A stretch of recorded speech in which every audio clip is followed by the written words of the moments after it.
नमस्कार दोस्तों, अखिलेश एजुकेशन में आप सबका स्वागत है। आज हम आप सबको बताएंगे बंदरगाह क्या है। बंदरगाह क्या है? तो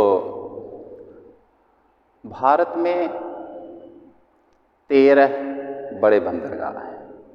13 बड़े बंदरगाह हैं और 200 बंदरगाह छोटे छोटे हैं। हम आपको जो 13 बड़े बंदरगाह हैं इसी के बारे में बताएंगे।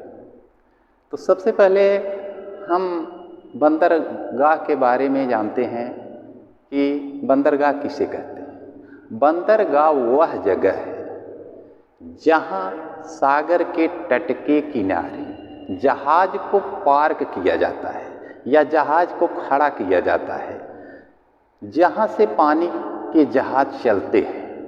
पानी के जहाज चलते हैं, आकर के वहाँ खड़े होते हैं और वहीं से आयात निर्यात होता है और ये समुद्र के तट के पास में होता है। इसी को बंदरगाह कहते हैं। बंदरगाह नाम क्यों पड़ा है? बंद धन दर धन गाह।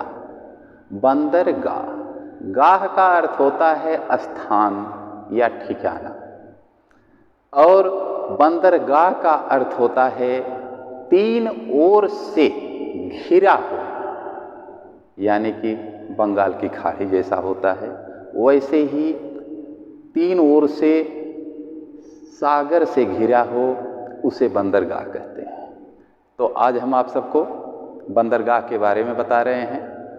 तो आइए देखिए बंदरगाह कहाँ पे, कौन सा, कैसे है। देखिए, ये भारत का मानचित्र है और हम आपको बताने चल रहे हैं कि भारत के प्रमुख बंदरगाह कौन सा कहाँ है। तो सबसे पहले ये देख लीजिए कि ऊपर की तरफ कोई भी मानचित्र होता है तो दीवार पर टांगने के बाद ऊपर की तरफ उत्तर होता है, नीचे की तरफ दक्षिण होता है, दाहिने हाथ की तरफ पूरब होता है और बाएं हाथ की तरफ पश्चिम होता है। अब हम आपको बता रहे हैं ये भारत का मानचित्र है। भारत के पूर्वी भाग को इसे पूर्वी भारत कहा जाता है और इस साइड को दक्षिणी भारत कहा जाता है और इस साइड को उत्तरी भारत कहते हैं और इसके नीचे साइड को दक्षिणी भारत के नाम से जाना जाता है। दक्षिणी भारत के नाम से जाना जाता है। तो जो समुद्र तट के किनारे वाले प्रदेश हैं उसे कहते हैं तटवर्ती प्रदेश। ये तटवर्ती प्रदेश कितने हैं इसको भी देख लीजिए।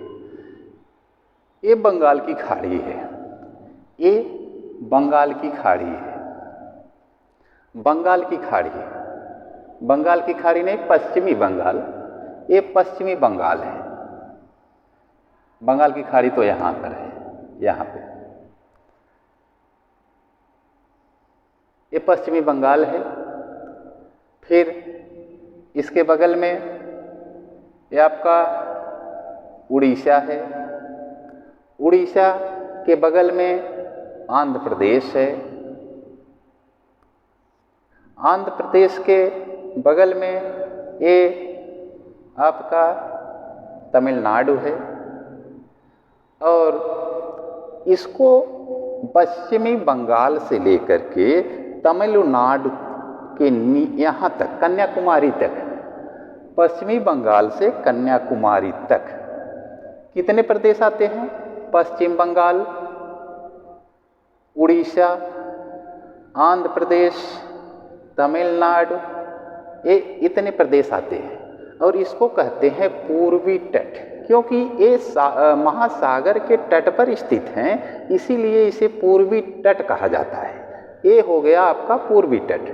अब पश्चिमी तट देख लीजिए, ये पश्चिमी तट है। पश्चिमी तट कहाँ से कहाँ तक कहा जाता है? गुजरात से लेकर के कन्याकुमारी तक, गुजरात से लेकर के कन्याकुमारी तक इसे पश्चिमी तट कहा जाता है। क्यों? क्योंकि इसके बगल भी सागर है। पश्चिमी तट के बगल में अरब सागर है और भारत के पूर्वी तट पर बंगाल की खाड़ी है। तो चलिए हम यहां से देखते हैं। पश्चिमी बंगाल कोलकाता, पश्चिमी बंगाल कोलकाता में हल्दिया बंदरगाह है, हल्दिया बंदरगाह। और कोलकाता में कोलकाता बंदरगाह है। और ये उड़ीसा है, उड़ीसा में पारदीप बंदरगाह है। पारदीप, ये पारदीप लोहे का सबसे ज़्यादा निर्यात करता है। इस बंदरगाह से सबसे ज़्यादा मात्रा में निर्यात किया जाता है पारदीप से। पारदीप से लोहे का सबसे ज़्यादा निर्यात इसी बंदरगाह से किया जाता है। फिर इसके नीचे आंध्र प्रदेश है। आंध्र प्रदेश में विशाखापट्टनम बंदरगाह है। ये एक प्राकृतिक बंदरगाह है, एक कृत्रिम कहते हैं जो बनाया जाता है, प्राकृतिक कहते हैं जो अपने आप बना हुआ है, प्राकृतिक के द्वारा बना हुआ है। तो विशाखापट्टनम जो है ये सबसे गहरा भारत का जितना भी बंदरगाह है सबसे गहरा बंदरगाह है। और पारदीप जो है, जो उड़ीसा में है, ये लोहा निर्यात करने का सबसे बड़ा बंदरगाह है। फिर उसके नीचे यहाँ पे देख रहे हैं चेन्नई बंदरगाह। चेन्नई बंदरगाह इसे कहते हैं, ये भारत का सबसे पुराना बंदरगाह है, भारत का सबसे पुराना बंदरगाह है। फिर तमिलनाडु में तूतीकोरिन बंदरगाह है, तमिलनाडु में तूतीकोरिन बंदरगाह। ये मत्स्य पालन के लिए यहाँ से मछलियों का उद्योग होता है। मछली यहाँ से निर्यात की जाती है, दूसरे देशों में यहाँ से भेजी जाती हैं मछलियाँ। और ये तूतीकोरिन जो है ये बंदरगाह ये पतला है, छिछला है, पतला सा है। फिर तमिलनाडु में एक और बंदरगाह है एन्नौर बंदरगाह। एन्नौर बंदरगाह ये देख रहे हैं, एन्नौर बंदरगाह। ये बंदरगाह एन्नौर का बंदरगाह कहा जाता है और इसे कहा जाता है भारत का प्रथम कंप्यूटराइज बंदरगाह। भारत का प्रथम कंप्यूटराइज बंदरगाह या इसे निगमित बंदरगाह भी कहा जाता है, निगमित बंदरगाह। और तमिलनाडु में ही नीलगिरी पहाड़ी है, तमिलनाडु में ही नीलगिरी पहाड़ी भी है। और नीलगिरी के बगल में ही यहाँ इसके बगल में ही, यानी कि जहाँ से श्रीलंका की सीमा भारत और मन्नार की खाड़ी उसके बीच में है। तो मन्नार की खाड़ी में ही एक द्वीप है, इसे पब्बन द्वीप के नाम से जाना जाता है। किसके नाम से जाना जाता है? पब्बन द्वीप। इसे पब्बन द्वीप के नाम से जाना जाता है और ये मन्नार की खाड़ी में है।